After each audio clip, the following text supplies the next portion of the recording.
চলে আসলাম ওই চার দোকানে। তো দেখতে পাচ্ছেন সন্ধ্যার চা, তখন দিছি আসরের নামাজের টাইমের চা, এখন দিতেছি মাগরিবের নামাজের টাইমের চা। ভাই বোনেরা আমার সাথেই থাকেন। এই যে চা বানাবো, দুধ, চিনি, সরকারি চিনি, সরকারি দুধ, আবার হইলো না সরি ভুল হয়েছে, দুধটা সরকারি না, সরকারি হইলো চিনিটা, আর আমাদের হলো দুধটা কেনা বাজারের। আমারে ভুল হয়ে গেছে।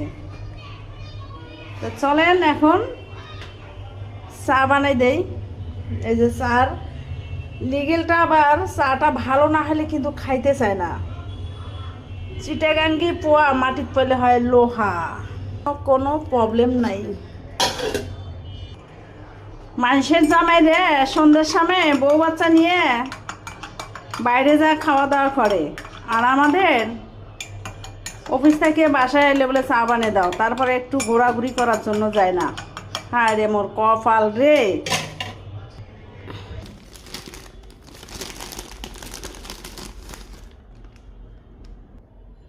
এই যে দেখতে পাচ্ছেন সন্ধ্যার রেডিমেড নাস্তা আজকে আমাদের বাসায়।